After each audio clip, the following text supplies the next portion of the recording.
I'll be speaking to Bob Schiable from Maine Voices for Palestinian Rights.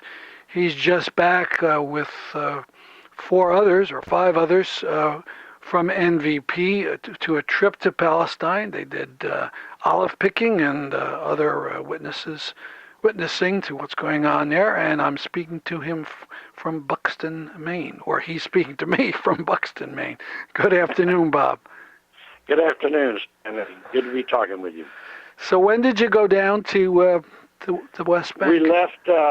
We left Maine on October 12th, and we arrived back here early in the morning of November 1st.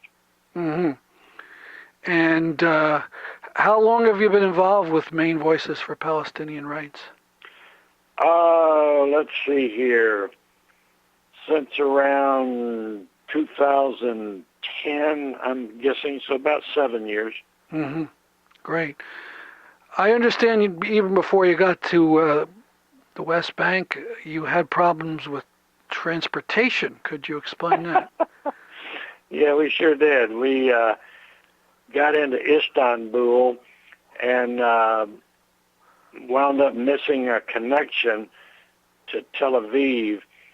So we spent about the next 12 to 15 hours in that airport trying desperately to get on standby, and failed 3 times, and finally got a hold of a travel agent friend back in Portland who was able to get us a flight to Athens, Greece, where we arrived in the wee hours of the morning and slept on benches until opening time, and then we went to a Holiday Inn, slept the rest of the day, and then we actually had a whole day of sightseeing in Athens, where we had never been. And then late that night, the second day in Greece, we caught a flight to Tel Aviv.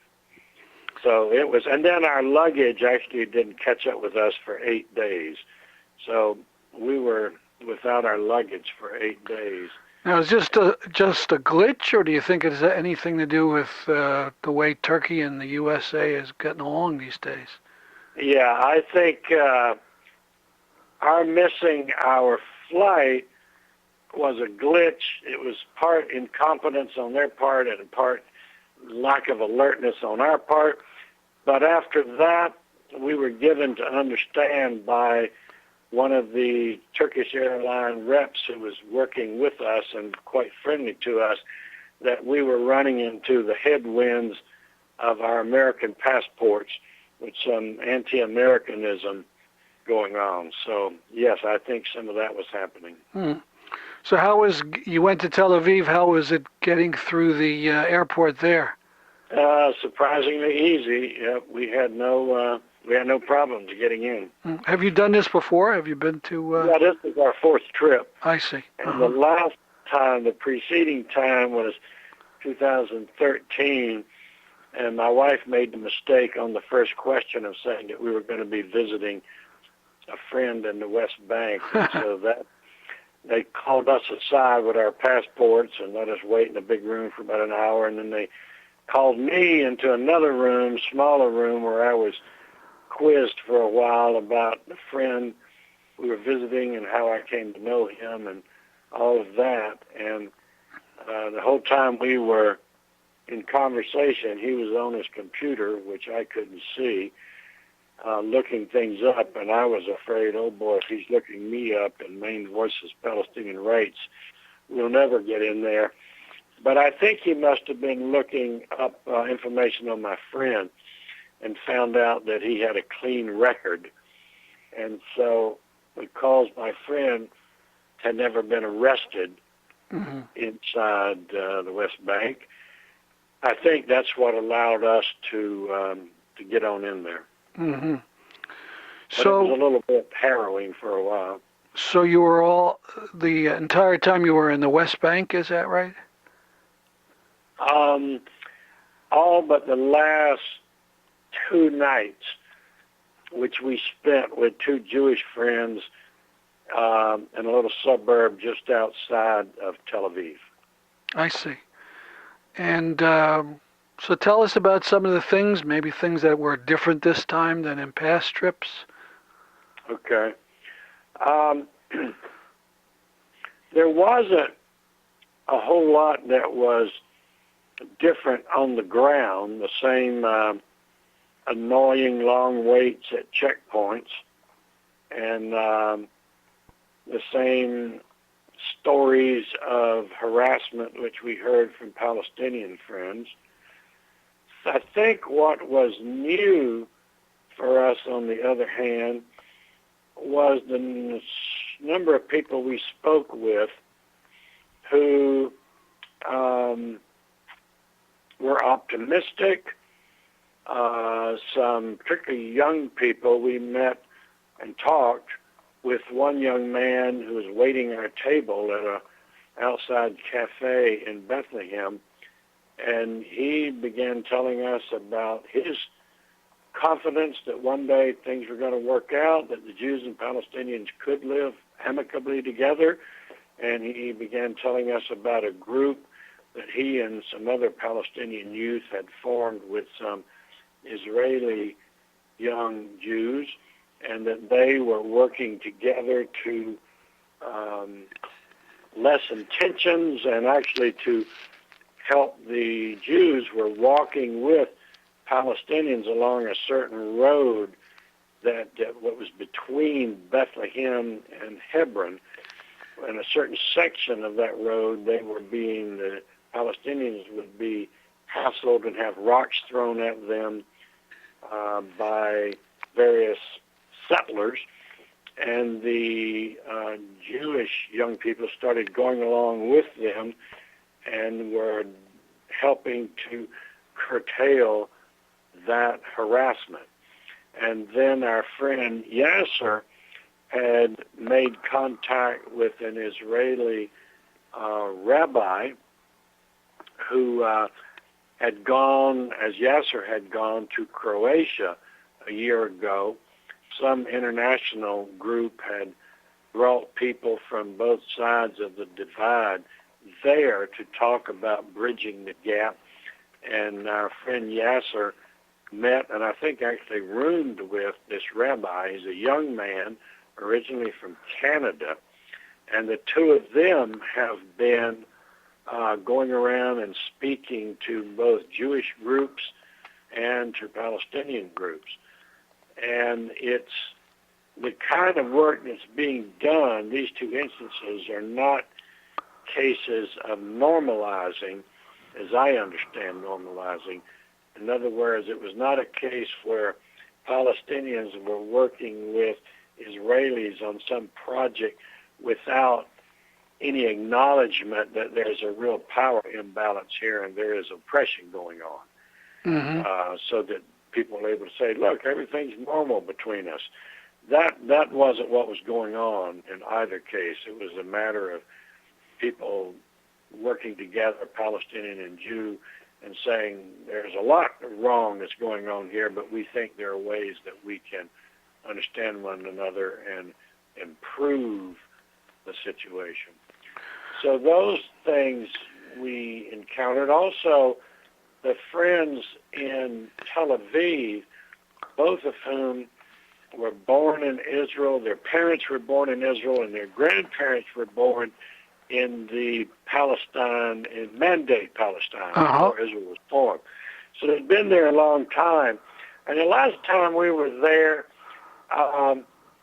they seemed a little more hesitant to criticize Israel very much. This time, they were both very critical of what was going on. One of them had actually, the husband, when they were participating in some protest event there, was actually spat on right in the face by a right-wing settler type. Mm-hmm. And but what was interesting to me is that they described themselves as Zionist. That came up when I was talking about my efforts here in the States to separate Judaism from Zionism. And they said, well, we consider ourselves Zionist. And I asked them, well, how do you define that? And they said, well, we are Zionists in that we want there to be a Jewish state, in the sense that we want there to be a state where Jews can live in freedom and practice their religion, their culture. You mean the USA? No, well, yeah. I should have said, well, I think there is such a state. There is such a state, yeah. Okay, yeah. I'm sorry I interrupted you. That's okay. And they said, but we absolutely want it to be democratic and meaningfully democratic. And they said, we don't care whether it's a binational single state or whether it is a secular one state. I mean, yes, a binational state or whether it's two states.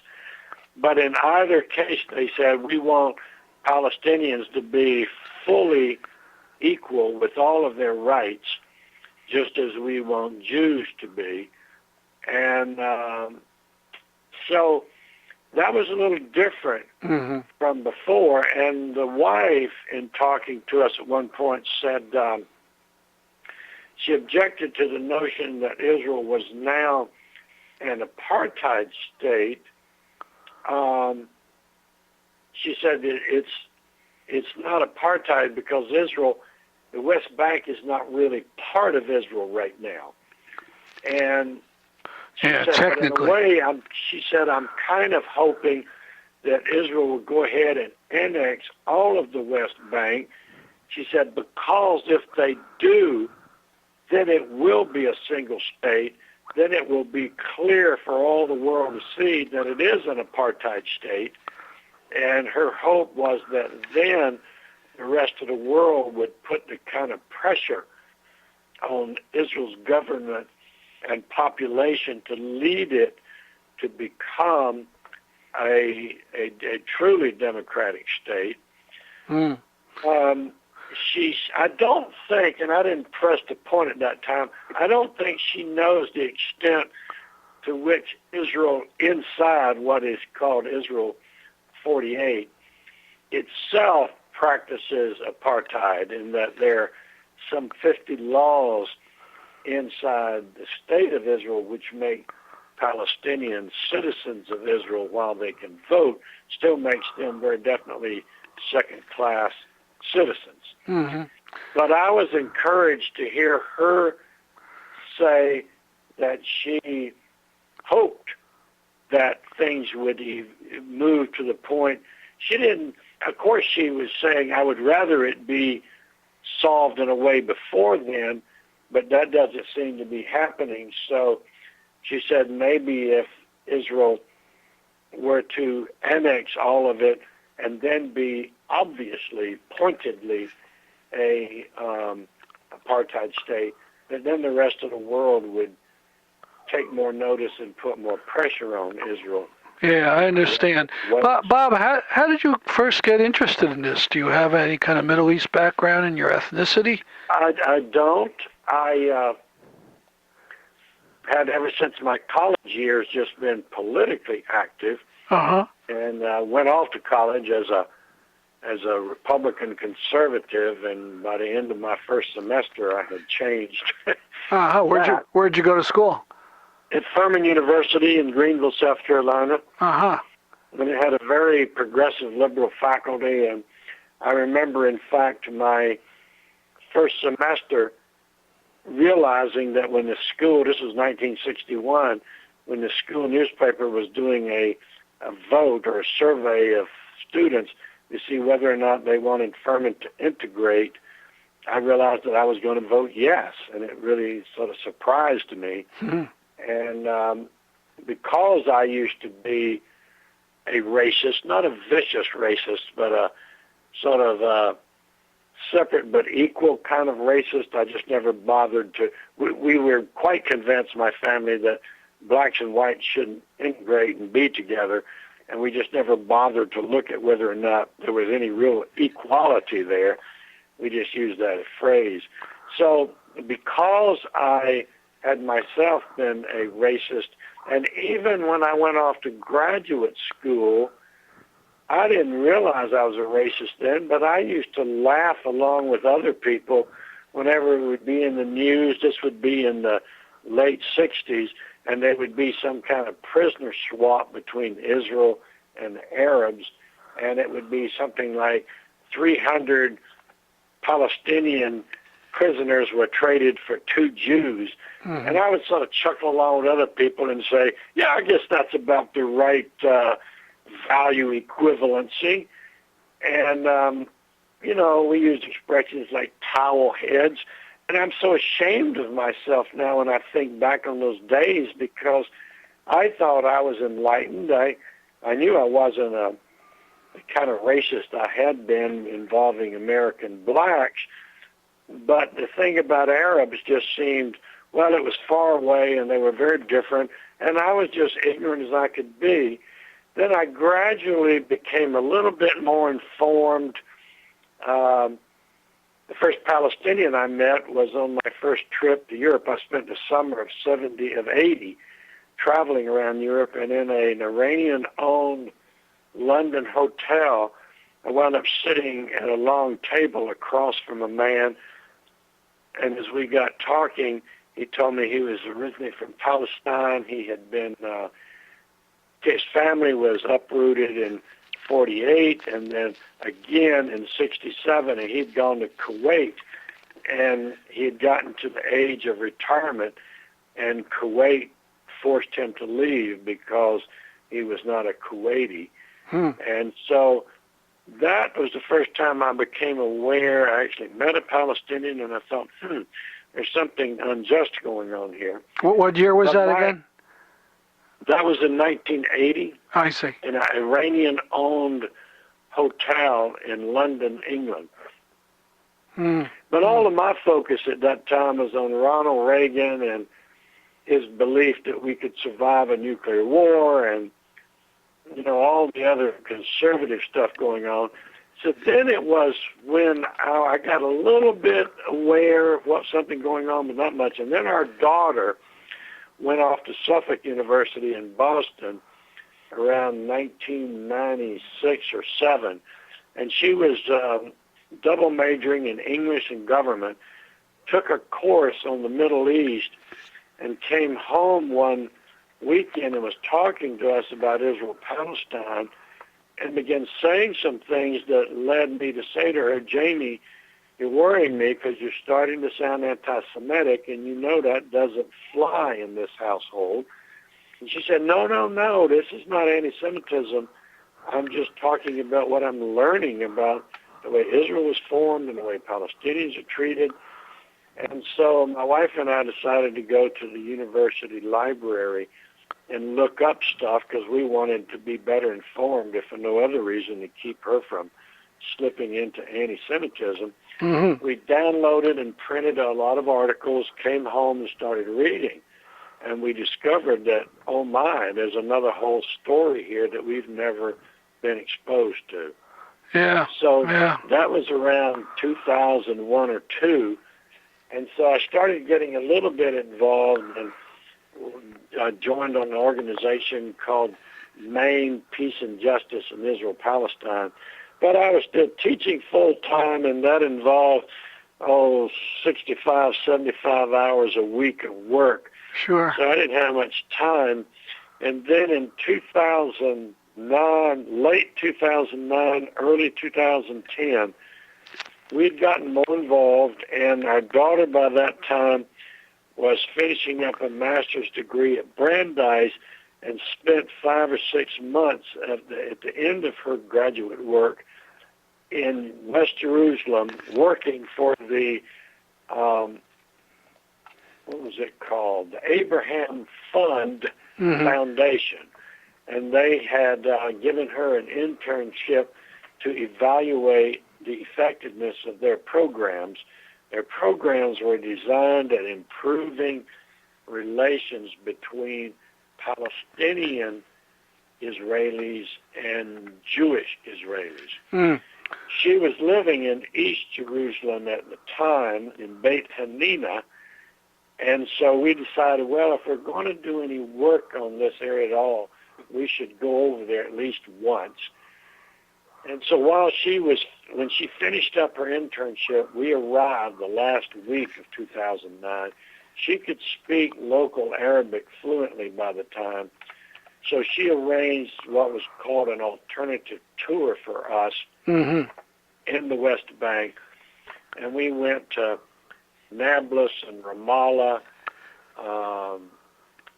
Hebron, and down to Beit Umar. And then plus she introduced us to some other people and places in the West Bank. And at the end of that 2 weeks, we were much better informed than we believed. And everywhere we went in the West Bank, our repeated question was, if your governments could come to an agreement, do you think you yourself, were you willing to live in peace with Israel's Jews? And we never heard anything other than yes, of course. Now, this we should finish up. Could you talk about picking olives? That was the work that you were going to do this time. What was it like? Yeah. What was it like? It was, it was really wonderful. We were there with about, 40 people, and they were from about 6 or 8 different European countries. So it was really quite exciting to be working in the olive fields and hearing all these different languages, but almost all of these people could also speak English. So I had plenty of time to talk with them and to hear about the strong support for Palestinians in their countries. And it was just nice to feel that we were doing something useful for about 5 different Palestinian families. And what was, I don't know if we've said this already, but what was this alternative tour group you went with? This time? Yeah, this time. It was, there were 2 groups. One was called the Joint Advocacy Project, the Joint Advocacy Initiative, which was affiliated with the YMCA and YWCAs of Palestine. And then the other group was called the Alternative Tour Group. And those 2 organizations together were sponsoring this particular tour. And I strongly recommend it. They only were charging us $700. Of course, you arrange your own airfare, but it was $700 for about 9 days, and that included hotel stay, guides, and the food every day. And they even, when we finished up, you could take all the stuff that you had purchased that you didn't want to probably take through Israeli customs leaving, and they packaged it all up for you and took it to West Jerusalem to get it mailed out of there. It cost some money to do that, but it was well worth it, in my view. Well, I want to thank you very much for doing this interview. Well, I'm very pleased you're interested in it and very happy to do it. And I will try yet to get you some photographs. All right. Thank you. Thank you. Bye-bye.